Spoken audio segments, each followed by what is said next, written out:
வணக்கம் தோழர்களே. இந்த குட்டி ஸ்டோரியில ஒரு திருட்டு ஸ்டோரியை பார்க்க போறோம். அது என்ன திருட்டு ஸ்டோரி? ஒரு நாடே திருடனா இருந்தா பெரிய ஆச்சரியம்ல. நாட்டுக்குள்ளதான் 1-2 பேர் திருடனா இருப்பான். ஒரு நாடே திருட்டு நாடா இருந்தா, அதுவும் பாதிக்கப்பட்டுக்கிட்டு இருக்கிற மக்கள் கிட்ட இருந்தே திருடுனா, அந்த வேலையை செஞ்ச நாடு இஸ்ரேல். யாருகிட்ட திருடுனா? எல்லாத்தையும் இழந்து தெருவுல நிக்கிறாங்க பாருங்க, பாலஸ்தீன மக்கள். அவங்க கிட்ட திருடுனா. சரி, அப்படி என்ன திருடுனா? அவங்க கிட்ட இருந்த கடைசி பொருளான கழுதைகளை திருடி வெளிநாட்டுக்கு ஏற்றுமதி பண்ணி கொண்டிருக்கிறது இப்போது இஸ்ரேல். உங்களுக்கு பெரிய அதிர்ச்சியா இருக்கலாம், அல்லது என்ன இது அப்படின்னு கூட நீங்க யோசிக்கலாம். இதுல ஒரு அரசியல் இருக்கு தோழர்களே. என்ன தெரியுங்களா?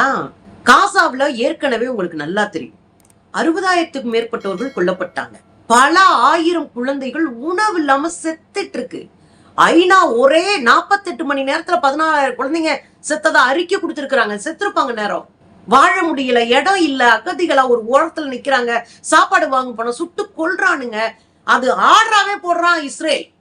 உணவு கொடுக்க போற இடத்துல மக்களை சுட்டு கொள்ளுன்னு ஒரு முறையும் 40 பேர் 50 பேர் சுட்டு கொல்லப்படுறாங்க. இவ்வளவு கேடுகட்டத்தனமான ஒரு இன அழிப்பை யூத குரூப், இங்க இருக்கிற இஸ்ரேல் குரூப் செய்து. சரி, எல்லாம் செஞ்சுட்டானுங்க. செத்தாச்சு, இடம் இல்ல, வாழ முடியல, சோத்துக்காக தட்டை தூக்கிட்டு போய் நிக்கிற ஒரு நிலைமை. குழந்தைங்களுக்கு சோறு கொடுக்க முடியுமா? கண்ணுக்கு முன்னாடி நம்ம பெத்த பிள்ளைங்க துடிச்சு செத்துக்கிட்டு இருக்கு ஒண்ணுன்னா. இவ்வளவு கொடூரமான சூழ்நிலை எதுக்குடா அவன் போய் கழுதைய போய் திருடுறான் அப்படின்னு உங்களுக்கு தோணும். ஏன்னா இப்போ அவங்க கிட்ட பெட்ரோல் இல்ல, டீசல் இல்ல, கிடைக்கல, உள்ள அனுப்பல. எமர்ஜென்சிக்கு கொடுக்கப்படுகிற பெட்ரோலும் டீசலும் கொடூரமான வேலை. அதை வாங்கி பயன்படுத்துற அளவுக்கு மக்கள்கிட்ட பணமும் இல்ல, வாழ்க்கையும் இல்ல. அவங்களே அகதிகள் முகாம்ல இருக்கும்போது எங்க வாங்க போறாங்க? இப்ப அவங்களுக்கு ஒரே கருவியா இருக்கிறது கழுதைகள் தான். பொருள்களை எடுத்துட்டு போய் ஒரு இடத்த விட்டு இன்னொரு இடத்துல போய் ஒரு குடிசை போட்டு உட்கார்னாலும் பொருள்கள் எடுத்துட்டு போறதுக்கு கழுதைகளை தான் பயன்படுத்துறாங்க. பிணங்கள் எடுத்துட்டு போகணும், ஏன்னா வண்டி போக முடியாது, பெட்ரோல் இல்ல. பிணங்களை எடுத்துட்டு போகணும். நிறைய செத்து போனவங்களுடைய உடல்களை எல்லாம் தூக்கிட்டு போய் வெளிய இடத்துல போடணும் அல்லது அடக்கம் பண்ணணும் அப்படின்னா அதுக்கும் கழுதைகள் தான் இப்ப பயன்படுத்தப்படுது.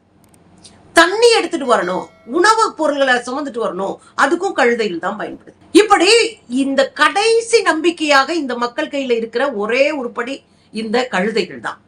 அதன் மூலமா தான் இடம்பெயர்றாங்க, அதன் மூலமா தான் பயணிக்கிறாங்க, அதன் மூலமா தான் தண்ணி எடுத்துட்டு வராங்க, அதன் மூலமாகத்தான் உணவுப் பொருள் எடுத்துட்டு வராங்க, அதன் மூலமா தான் உடல்களை எடுத்துட்டு போறாங்க. இப்படி எல்லாத்தையுமே ரொம்ப பேசிக்கா இப்போதைக்கு இருக்கிற ஒரே சின்ன நம்பிக்கையும் சின்ன உதவியும் செய்யற ஒரு உயிர் எது அப்படின்னா அங்க இருக்கிற கழுதைகள் தான். இத புடுங்கிறது தான் இஸ்ரேலுடைய வேலை.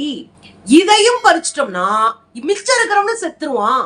அப்ப சின்ன உதவி கூட கிடைக்க கூடாது. ஒட்டுமொத்த பாலஸ்தீனத்தையும் நாங்கள் வென்று விடுவோம், கைப்பற்றி விடுவோம், அதுதான் எங்கள் குறிக்கோள். கடைசி பாலஸ்தீனியரையும் கொல்லுவோம் அப்படின்னு வெளிப்படையா அறிவிக்குது இஸ்ரேல். வெளிப்படையாவே சொல்றாங்க, கடைசி குழந்தைய கூட நாங்க கொல்லுவோம்னு சொல்லிட்டாங்க. இது சொல்லியே ஒரு 6 மாசம் ஆச்சு. இப்ப என்ன பண்றாங்க? இந்த நைட்டோட நைட்டா ராணுவ வீரர்களை வச்சு அவங்களுடைய கழுதைகள் எல்லாம் பத்திட்டு போயிட்டானுங்க. 100கணக்கான கழுதைகளை தூக்கிட்டு போயிட்டானுங்க.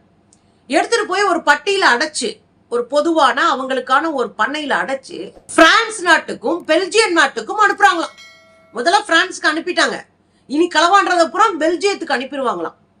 அந்த கழுதைகள் திரும்ப வராது அப்படின்னு ஒரு அதிகாரி சொல்றாரு. இந்த கழுதைகளை ஏத்திட்டு போயிட்டோம்ல, இந்த கழுதைகள் திரும்ப வராது. அதாவதுங்க, இனப்படுகொலை செய்யற ஒரு குரூப் இருந்துச்சுன்னா அவங்கள நம்ம கண்ணால கூட பார்க்க கூடாதுன்னு மனசுக்குள்ள நினைச்சுக்கணுங்க. ஏன்னா நம்ம தூரத்துல இருந்து பார்த்துக்கிட்டு இருக்கோம். அந்த குழந்தைங்க வாழ்க்கை துடிச்சு போறாங்க.